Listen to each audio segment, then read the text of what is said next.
Hello, Through the Looking Glass, Sarah Zarin here. So I had created a movie to speak on the connection between privilege and happiness last Friday and realized that I really needed to give you all some background in terms of my thoughts around the spiritual operating system and the human operating system in order to give you a better idea about where I was coming from, because literally everything I tried to write down just sounded like it was coming from a place of massive privilege. And I just had this massive download. I'm going to share with them my cognitive spiritual model that I'm creating, even though I had plans to roll that out to you like way in the future. And I got in the shower and I got dressed and I looked all pretty and I shot this video.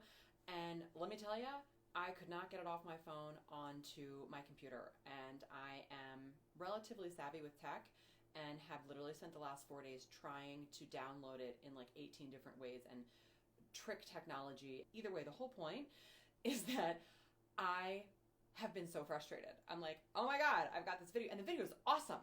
It's great. It's chock full of like amazing information. And I think it's really engaging. And I was really happy with the video. And I just have been pushing to try to get this video out to you guys. And because I've been really excited about it. And the energy was like really, really present. And it wasn't happening. And I should know now well enough that when something's not happening, it's not happening for a reason. And that reason is that this is supposed to be the video that I'm supposed to share with you. I'm supposed to come from a yoga class and be sweaty and hot and gross and disgusting because I have a very prime example of being in the midst of a crisis and still being able to maintain a sustained level of happiness. And this is exactly what we're talking about in the group. And so I'm hoping that my own example can help to illustrate a little bit about what it is that I'm talking about, while also apparently talking about my spiritual cognitive model that I am creating. And as you can see behind me, this is a little bit of a mess. And Miss Chelsea Jewell, who created the Through the Looking Glass logo, is going to be working with me in the next couple weeks on creating a graphic that will, better depict this so I can talk about it from a place of knowledge and have it look pretty at the same time. So this video is to give you an example of how I am able to maintain, not all the time, because let me tell you, this morning I was not good, and I will go into that. But that you can maintain a high level of resonance and vibration and happiness, and it doesn't have to be this fleeting thing. Like, it really doesn't. And again, this really does come back to the conversation around privilege and happiness. I am going to go ahead and roll out my spiritual cognitive model to you all, and in the hopes that this will really describe to you, using myself as an example, because my family is going through a really intense crisis right now that I will share with you, about how this works. So here we have the human operating system. Here's me. Here we have the spiritual operating system. And I hope you're not staring at the back of my head for the entire video. And then here is the in-between phase. So the human operating system, and there's a lot of people out there doing this work, and it's referred to in a couple different ways. Some people would say people in the human operating system are asleep. Some people would say this is the third density or the 3D. Or the third dimension, some people say. And then this is also called the ego connection. From my perspective, when you are in your human operating system, the driver is fear, the voice is the inner critic, and the chief operating officer of the operating system, gotta shorten that up, is the ego. So this is where the majority of us live our entire lives. And this is where I lived for the majority of my life up until, I think I just put together that I hung out here in the middle for a while. So I would say I haven't been living here full time for a few years. I lived here for a little while, and I'm mostly here now, and it's so nice up here. So nice. And when I say up here, it's gonna sound like a hierarchy, and it's gonna come across sounding like judgment. I'm not gonna lie to you. It also, there's this idea of the upward spiral and the downward spiral. But what I'm gonna be able to illustrate to you today is that I was here today. Because I'm not sure it's possible to live up here all the time. I hope it is. It's what I'm striving for. But this is where I am the majority of the time, like 97% of the time. But I'm human. I'm a spiritual being having a human experience. And so I'm going to fluctuate in and out of these operating systems all the time. So I just wanted to put that out there, that I'm going to say up here, down here, It's not a judgment. It's just it's not a judgment. It's just a level of consciousness. So what we have here are the belief systems inside the operating systems. We've got the tools that you utilize when you're inside of these operating systems, and then you've got your experiences that you have when you're inside these operating systems. And so for the human operating system, the beliefs are, we're separate, I must conform in order to ascend. So essentially, this comes from a lot of rigidity inside of religious scriptures that say that you have to do X, Y, Z, you have to repent. I have written here, the penitent man shall pass, because I have not spent a lot of time in church, and I like Indiana Jones, and that's just kind of what came up for me when I was thinking about this. I mean, I was raised Episcopalian, and I remember going to church and reading the Nicene Creed, and looking around at everybody reading the Nicene Creed and thinking everybody here is an automaton, and nobody really seems keyed into what it is that they're saying, and nobody really seems that happy. So for me, I never really kind of bought into organized religion, but that's just me, right? The other piece here is only what I can see, touch, taste, and feel is real. So I know that my emotions are real. I can't see them. I mean, you actually can see them. If you're crying, sometimes your cheeks get red or you have a rash or whatnot. You have a physiological response to your emotions for sure. But energy isn't real. Intuition isn't real. I know that my thoughts are real because I have them, but really anything outside of the tangible world is not something that you're really putting a lot of stock into at this point. Suffering and pain is inevitable, and we are the voice that lives inside of our head. That is us. The tools that you're using, comparison, judgment of self and others, more so of ourselves, for sure. A lot of fear-based thinking, blame, avoidance, numbing. And this is just outsourcing, right? Like, this is not really wanting to take accountability for the way that our lives aren't going the way that we want them to. And it sounds a lot like, gosh, I never thought that I would get to this point in my life and this is what my life would look like. Or, kind of a lot of victim mentality. There's a lot of stories and a lot of orchestrations and a lot of assumptions that we make about ourselves and about the world around us, and we don't question them. They actually help to keep us feeling like we are in a place of control and safety, which is actually just a massive illusion. And then when we're reacting to people, when we're interacting with people and we get triggered, we are reacting. We're not thinking from a conscious place and responding to them. We're coming from a really reactionary place. So these are some of the tools that we're using. They're great, aren't they? Experiences. So stress, struggle, shame, joy, happiness. You are gonna experience all the feels, but they are absolutely fleeting, and they come and they go, and you don't really have too much control over your emotional state of being, because you haven't at this point recognized that you can master your thoughts. So you haven't recognized that you can choose what it is that you're thinking. And once you get to the point when you can choose your thoughts, then you have control over your emotions. And that is when you are starting to kind of spiral up to this place. And it's very, very powerful. But that's not what's happening down here in the 3D, in the human operating system whatsoever. So your energy is probably relatively low. Lots of depression, lots of anxiety, a lot of people not really being connected to why it is that they're sad or upset or unhappy or stuck. There's a lot of sleep. There's a lot of sleeping happening. And if you're not curious about why you're feeling this way, if you're not uncomfortable enough, then you're not gonna come up here. It's because people don't leave this place unless they get really uncomfortable. So you're very reactionary. You have a limited vision about what's possible for you in your life. You've got a lot of victim mentality, and you probably have a lot of cortisol pumping through your body. You might have a lot of physical manifestations of what's going on in your mind. Your blood pressure might not be that great. You may or may not be a really physical person if you are an able-bodied person. But I'm kind of guessing, I mean, I know I had cortisol rushing through my body for a really long time, and I was in adrenal fatigue and didn't even realize it because I was so stressed out and I couldn't really manage my stress. And Lord knows that was definitely happening to me when I was moving a couple months ago. For sure, I was operating more down in this human operating system, and I was burning myself out. You're not sleeping that great, and chances are you probably have some conflict inside of your relationships. You feel stuck, and again, you don't have a lot of control over your thoughts and your emotions. So then I'm going to offer the contrast, and I apologize for the glare, but it's not like you can read this anyhow. Sorry. I'm going to offer the contrast of the spiritual operating system. So up here, some terminology that you might hear is woke, or 5D, 5 density, 5th dimension. And this is higher self-consciousness, higher self-connection. The driver here, from my perspective, is love. The voice is the voice of intuition, because I believe that the intuition is the sound that your soul makes when it speaks. What a fun quote is that? And the chief operating officer of this operating system is the higher self. So the beliefs that you have when you are operating in this operating system is that I am whole, I am enough, and I always have been, right? So a lot of this process is remembering the truth about who we are.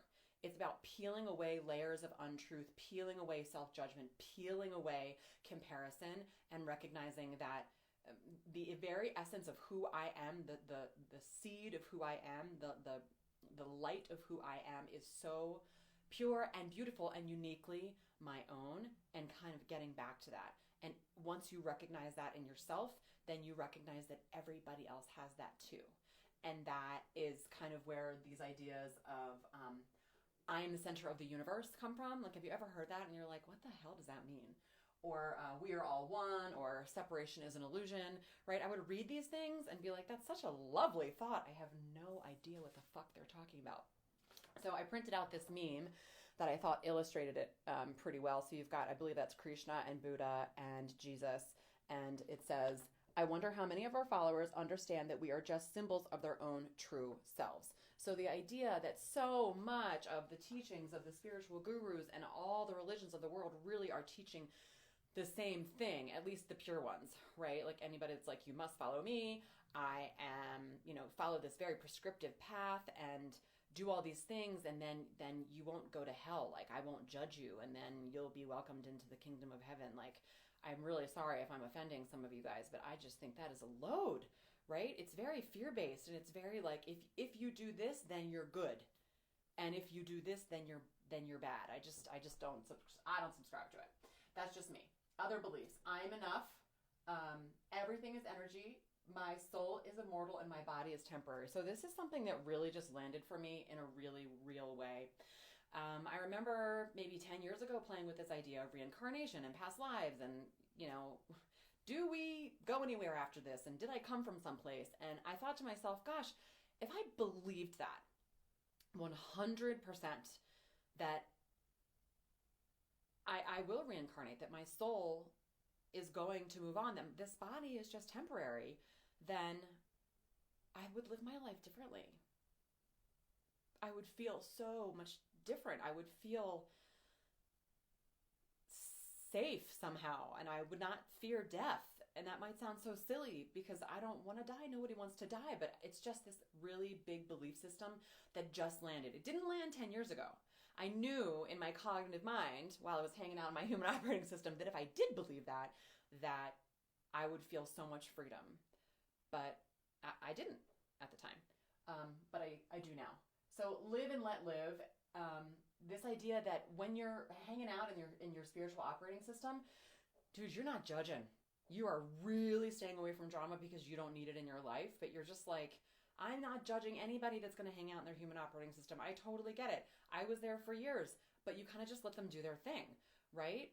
Everybody is on their path. Everybody is exactly where they're supposed to be, and there's no judgment around that. I get to choose what I want to believe and do and experience for myself. And then what is meant for me will be. So this is really a place of non-attachment to outcomes. And this is real hard. This is one that pulls me back into my human operating system, I would say, more often than a lot of other things. Although the example that I'll give in a minute is not this in particular. But being attached, right? I really want that job. I really want that relationship. I really want that house. I really because we're convinced that if we get that thing, then we're going to feel this fulfillment. And that is just an illusion. It is not true. It's an externalization of our own happiness when if we can kind of do this work and get through the spiral and get through this in-between place, because let me tell you, it is bumpy up in there. We recognize that we have all the happiness inside of us. And this is what I'm talking about what I believe Will Smith was talking about in the video is that kind of happiness. And I think I'll circle back to that in a moment as it relates to privilege and happiness. Okay, so the tools that you're utilizing when you're in your spiritual operating system. You are utilizing emotional intelligence, creativity, meditation, physical activity. So meditation and physical activity, these are two doors that a lot of people utilize to get to the present moment. You gotta get to the present moment.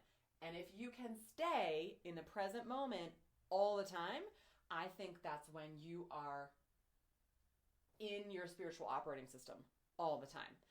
I'm not there yet. I'm not.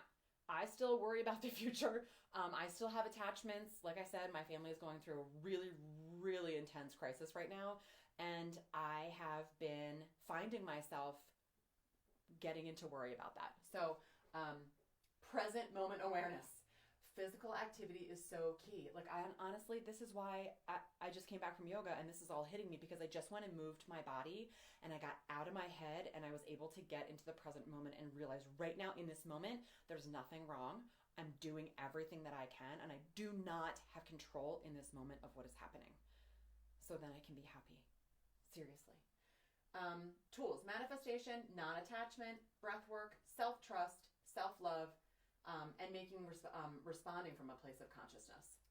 The experiences that you have: joy, peace, freedom, calm, inspiration. You have this understanding that there are limitless possibilities for yourself and for your life, and there's an extreme amount of really fantastic energy flowing through you almost at all times.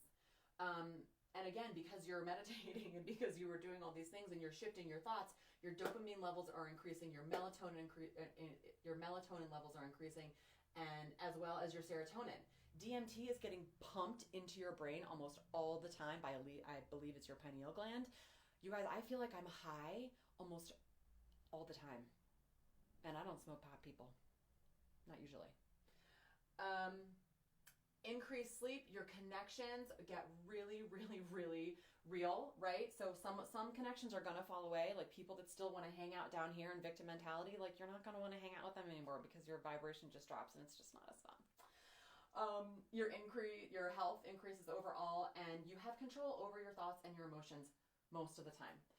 Okay, so what's happening in here is the awakening phase, and this is called the 4D or the fourth density. And what's happening in here is you're really bouncing back and forth. You've gotten a taste that there's something else out there. You are starting to notice signs, and you're starting to make them mean something, right? So the universe is constantly sending us signs, but it just is when we start to get a little bit curious as to whether or not they mean anything, and then just be open to how they're trying to guide you. For me, this was numerology. I started noticing 111 and 1111 so much that I actually Googled it, because I was like, what the hell is this? Why is this number like following me around? And essentially what that means is that you're on the right path, and then just to continue to trust yourself. Some people see 222, 333, or other types of repeating numerical patterns that are important to them. And the key is, what is important to you? If spirituality, if connection, if faith is important to you, this has to be your path. It has to be your journey. You have to go within, because the key to all of this is, again, inside of you. It's inside of me for me, and it's inside of you for you. So while I can help you with this process, and that's actually what Through the Looking Glass is, the program that I'm creating, helps to assist in this process. I can't be like, well, and at the end of this program, give me this and we're going to work together and I'm going to coach you, 9 sessions and here's all the curriculum and you're definitely going to be awakened by the end of that process. I can't tell you that. I can help you kind of go through this process, and I can explain it in the best way that I know how, and I actually believe that's the work that I'm supposed to be doing on the planet. I'm supposed to be bringing this way of presenting this ascension process to the masses, because I think at least the people that would want to work with me, the religious door is not working for them, or it hasn't in the past, or they feel like they've gotten, their face slammed in the door. So I digress a little bit, but numerology, signs and synchronicities, maybe you're listening to the radio and the same song keeps on coming on. Whatever it is, you're just noticing patterns and repetitive maybe numbers, and you're starting to think, what is this, you know? Your awareness of other people starts to really increase also. What is the language that they're using? What are the patterns that they keep on stepping into that you can see that they seem not to be aware of? And you're kind of taking the 70,000 foot view of dynamics in terms of interpersonal relationships, maybe inside of your family, inside of your marriage, inside of your workplace. And you're starting to not get as triggered as often because you're putting some boundaries up. And you're probably reading some books. You're probably starting to talk to your friends about this. Hey, do you have a TED Talk about this? Hey, is there a podcast? Is there a book? Is there anything? Right? You're just kind of like reaching out there. And apparently, based on a short poll that I did, the ascension process can also be very much assisted by drugs. I did a short poll. The sample size was about 136 people. And 18% of people said that the reason why they even went on this journey was because of pain and suffering. Number 2 was heartache. And to me, that's the same thing. But that's just how they worded it. And then number 3 coming in at 17%, drugs. Not kidding. So you can drop acid and experience this. And truth be told, that's happened to me. I mean, this was 25 years ago, but I remember experiencing flashes of this consciousness. But it's not sustainable, right? Like I mean, I guess if you're going to take acid every day, it's sustainable, but you know what I'm saying, right? So that's a Band-Aid approach for sure to this, to experiencing the joy, the peace, the freedom, the calm. And because your cortisol levels are dropping, your skin is clearing up and you get to your ideal body weight without trying. There's something fucking magical that happens. And I just feel like I'm like a living, breathing, walking example of that. And that's not ego talking, because that would be here. It's truth. It's totally truth. Okay, so let's get back to happiness and privilege. And I will tell you one very important part of the ascension process, or raising your conscious awareness, or however it is that you want to say it, is recognizing your privilege. You gotta own it. You have to own it, because you have to be able to see your light, see your privilege, and also see the dark side of that. You have to own all the pieces of yourself in order to ascend. Everybody's so scared of, kind of going inside and looking at their darkness, and we hide from it and we run from it our entire lives. And what we don't understand is all it wants is to be seen. And once you turn towards it, first of all, it's not as scary as you think. And secondly, you just start to get lighter, because you incorporate the dark into your light, and so you get lighter, brighter, and you get lighter physically, and you just start to kind of go up into this cycle. So I think that the work that Katie and Noah, you are doing in the world, is so freaking important, and I commend you for helping to shine a light on people's privilege, and also helping people of privilege to understand that not everybody has it as easy as them, and helping to shine a light on the topic in general. I think it's so important, and it's just not the work that I'm doing. And I really, really hope that going into all of this, because I'm well aware that I'm fire hosing the shit out of you guys with all of this information, is helpful, because I am talking about this up here. And also, I would posit, and this is something that I was just thinking about, it's really interesting, people that are hyper privileged, and they, they've had some trauma, but they're relatively comfortable. I think this is the intersectionality here. They're comfortable, maybe because of their economic status, or their gender, or their race, or their sexual orientation, whatever it is. They're not uncomfortable enough, guys. The only way you are going to get up here is if you are super sick of your own bullshit and you cannot imagine going on another year living this way. You just got to get so sick of it and so uncomfortable, right? The only way that I got up here is so much pain and suffering. So much pain and suffering. I had to go in search of something else. I knew there was something else out there, because I couldn't deal. I was hanging out here so much and bouncing around all the time, and I didn't understand what was going on, and I just went in search of it. I had to believe it was out there, and I'm telling you, it is. totally makes me cry because there is something out there, I promise. So here's this crazy example that I have.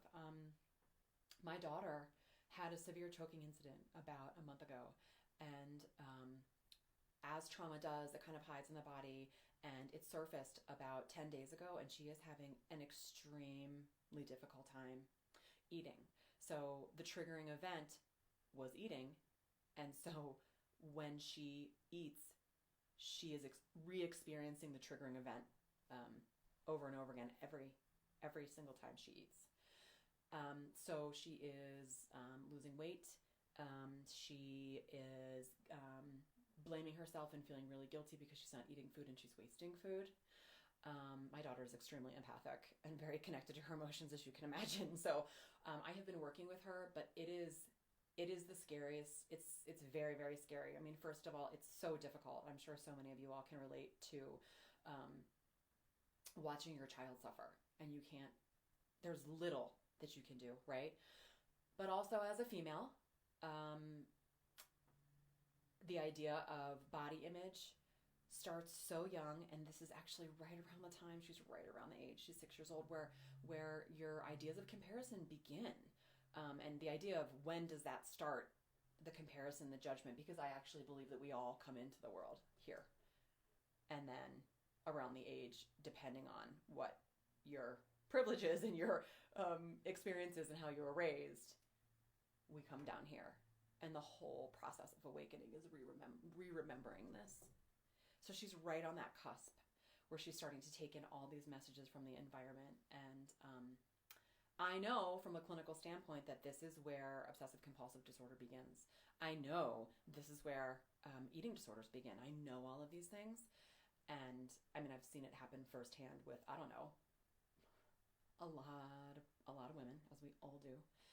And my instinct for at least 24 hours was just to try to control it, right? From a mom standpoint, from a clinician standpoint, and from a human operating standpoint. Let me tell you, I jumped into the 3D and got really fucking scared. And who would blame me? Nobody would blame me, right? I don't blame me because I've gotten really good at not judging myself. But what I will tell you is I have been kind of fluctuating. This is really testing me, you guys.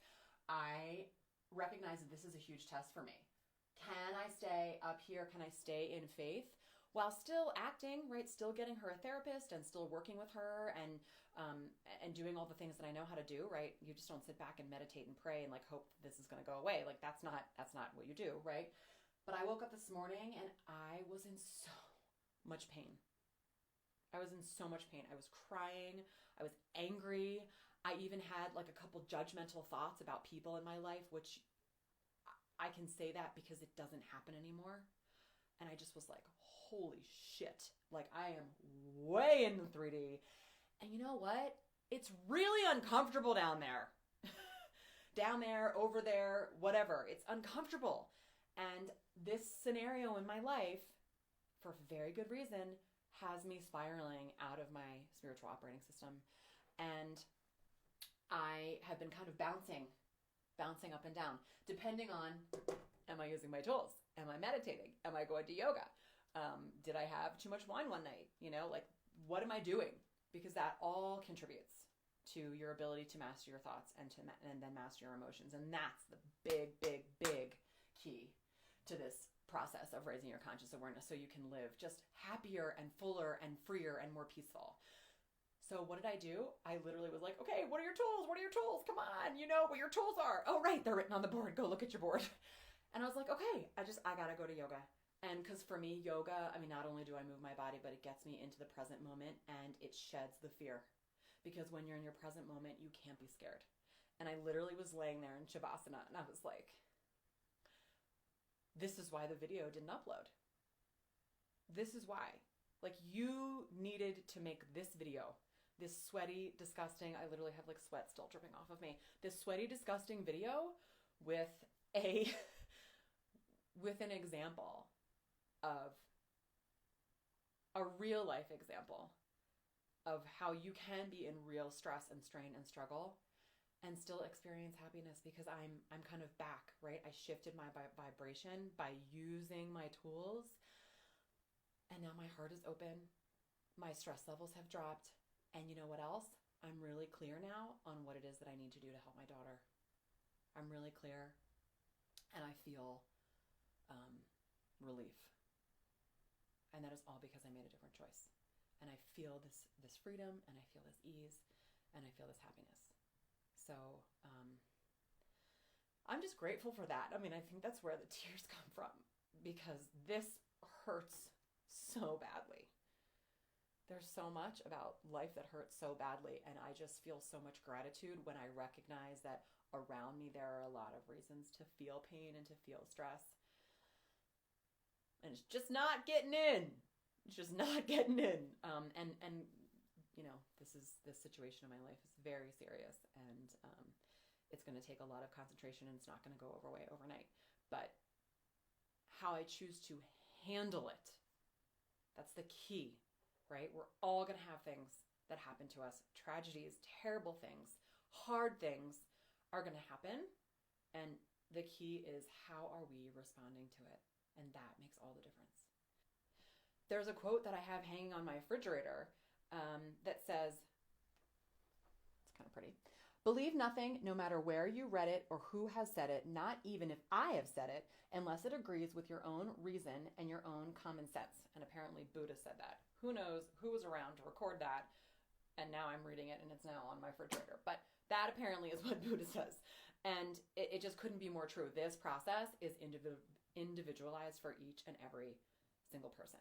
I mean, I'm so full of analogies and so full of quotes, and the other one that really, really lands with me is that religion is for people that are scared of hell.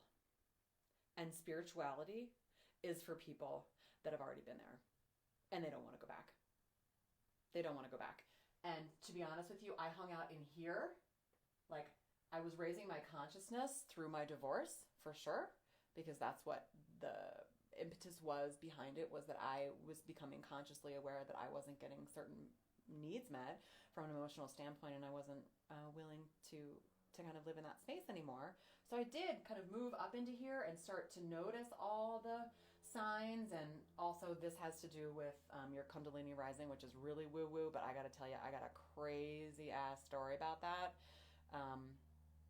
Not even kidding you, I was having such intense symptoms of this that I went to my doctor, and she was like, "You have a brain aneurysm. Like, I'm 90% sure you have a brain aneurysm, and you need to go get an MRI, like, right now." She thought I was dying, you guys. Nothing on the scan. Totally fine. Kundalini rising. It's a thing. But that's when this all started to happen. And I was like, woo, okay, I'm paying attention, universe, what's going on? And then something else happened that hurt like hell. Hurt way worse than my divorce, I'll tell you that. And that's when I was like, whoop, and here we go. Pain and suffering. Pain and suffering apparently is the key. So I hope that if you have made it through this whole video, that better explains where I was coming from when I was talking about happiness. And I hope it makes sense that I felt the need to have to explain all of this so I could better represent to you where I was coming from when I was talking about happiness versus privilege, because I feel like we were having two different conversations. So hopefully the next time I talk about this spiritual cognitive model that I've created, I will have a beautiful, lovely graphic to illustrate it. Thank you so much if you have watched this entire video. I appreciate it. I really do. I mean, I watch videos of other people that I consider to be my teachers and my mentors, and I just suck them down because they help me. It helps me to listen to people that are on the path and to stay inspired, right? I fill my Instagram feed with people that I follow that are inspirational and that are doing the type of work that I want to do. So I stay in a place of higher vibration and reminding myself about my purpose. And then therefore that makes me feel so happy. So I'm just I've put all these things in place, not to mention people in my life, that reflect back to me what it is that I want to experience. And anybody that is reflecting back to be like victim and limited possibilities and a lot of the 3D symptoms, they're out. They're out. And, my circle of people has grown smaller, and it is so shiny and bright and amazing. So thank you for being a part of that. And I hope that you got whatever it is that you needed from this video today. Thank you.